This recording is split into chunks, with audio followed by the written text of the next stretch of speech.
meninos, eu tenho uma coisa para dizer. Já viajei para ali, tá no fim do mundo. Ninguém sabe votar. Todo mundo é ignorante. Eu acho que não podemos escrever isso, senhor. Então, Mas ainda uma sugestão? Não. Escreve aí. O homem é um animal político. Animal político.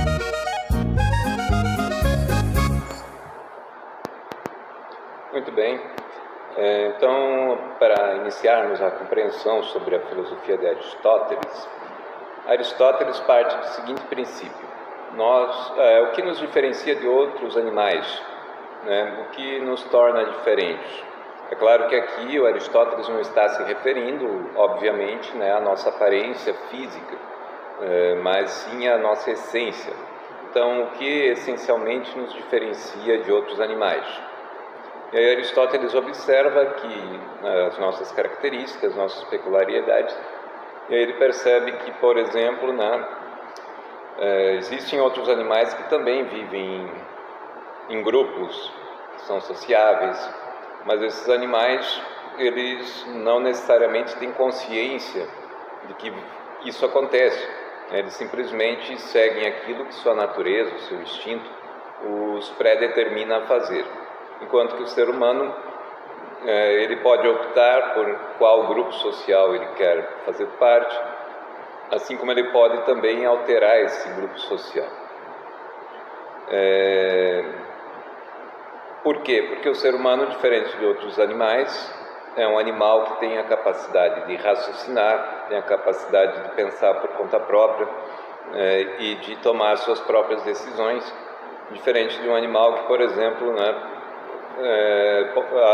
geralmente toma suas decisões ou age, enfim, faz escolhas não pela razão, mas sim pelo instinto, pelas emoções, enfim, por aquilo que o mova, mas não pela razão.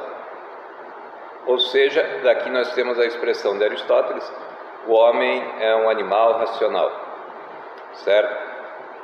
Em grego, razão, a palavra razão, se pronuncia logos, e logos seria um discurso ordenado, um discurso organizado, que se confunde com o nosso próprio pensamento, mas também é a fala.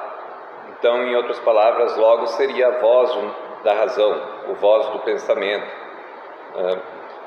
E essa voz do pensamento, observa Aristóteles, ela só existe, só é possível porque nós compartilhamos uma linguagem, nós compartilhamos ideias, nós conversamos, nós debatemos, ou seja, nós só somos racionais e podemos utilizar o logos porque nós vivemos em sociedade. Daí vem a segunda afirmação do Aristóteles: o homem é um animal político. Ou seja, o que nos diferencia então, segundo Aristóteles, de outros animais é a nossa capacidade de raciocínio, a nossa razão e a nossa capacidade de fazer política, de viver a política. Então, o que é o ser humano, basicamente, segundo Aristóteles? É um ser que pensa e usa esse pensamento para melhorar a sua sociedade.